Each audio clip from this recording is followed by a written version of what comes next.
दुनिया के कई अल्प विकासशील और गरीब देश लंबे समय से मांग कर रहे थे कि जलवायु परिवर्तन से होने वाले नुकसान के लिए उन्हें इसकी भरपाई की जाए, लेकिन दुनिया के सभी देशों को इस पर एक सहमति नहीं बन पा रही थी। रविवार को मिस्र के शर्म अल शेख में चल रहे COP27 का समापन लॉस एंड डैमेज फंड बनने के साथ हो गया। पिछले 2 सप्ताह से चल रहे इस सम्मेलन को 1 दिन के लिए बढ़ा दिया गया था। COP27 में देशों के बीच लॉस एंड डैमेज फंड बनाने को लेकर बहस चल रही थी कि पारंपरिक तौर पर कार्बन उत्सर्जन के लिए सबसे ज्यादा जिम्मेदार देशों को गरीब देशों को मदद मुहैया करानी होगी। मिस्र में हुई संयुक्त राष्ट्र जलवायु वार्ता दुनिया भर के देशों के साथ जलवायु परिवर्तन पर एक लंबी चर्चा के बाद समाप्त हो गई। इस मौके पर जलवायु आपदाओं से पीड़ित गरीब देशों की मदद करने के लिए लॉस एंड डैमेज फंड बनाने के समझौते पर सहमति बनी है।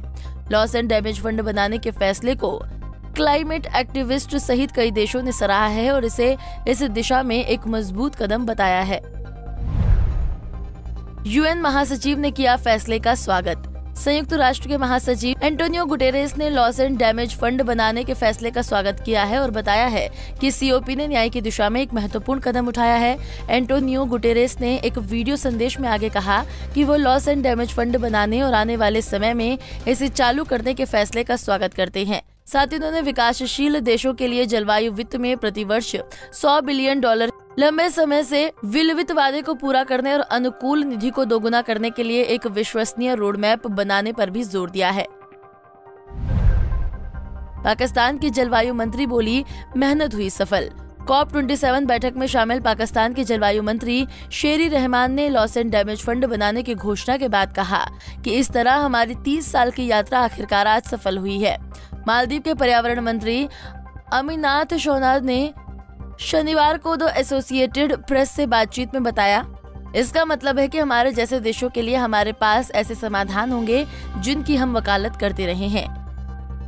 क्लाइमेट चेंज को लेकर दुनिया के कई देश इस पर अपनी चिंता जता चुके हैं। दुनिया के अमीर देशों ने 2009 में ये वादा किया था कि वो क्लाइमेट चेंज से हुए नुकसान का गरीब देशों को हर्जाना देंगे। इसके तहत 2020 तक विकसित देशों को विकासशील और गरीब देशों को हर साल $100 बिलियन देने थे, लेकिन ये वादा 12 साल बीत जाने के बाद भी अभी अधूरा है। फंड की रकम का देशों के बीच कैसे होगा बंटवारा? 200 देशों के बीच हुए समझौते के मुताबिक कई विकासशील देशों को क्लाइमेट चेंज फंड के तहत सहायता मिलेगी।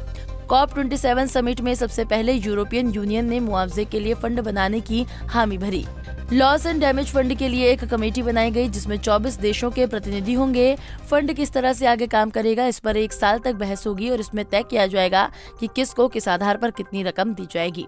फंड में कौन कौन से देश रकम जमा करेंगे, इसका फैसला भी कमेटी करेगी। क्लाइमेट चेंज से विकासशील देशों को हो रहे नुकसान के लिए बनाए जा रहे फंड को लेकर यूरोपियन यूनियन और अमेरिका का कहना है कि इस फंड से जिन देशों को फायदा मिलने वाला है उनमें चीन को शामिल न किया जाए। अमेरिका का मानना है कि चीन सबसे ज्यादा ग्रीन हाउस गैसों का उत्सर्जन करता है और एक बड़ी अर्थव्यवस्था वाला देश है। हमसे जुड़े रहने के लिए हमारे YouTube चैनल को सब्सक्राइब करें और नई वीडियो की नोटिफिकेशन के लिए बेल आइकॉन को दबाएं।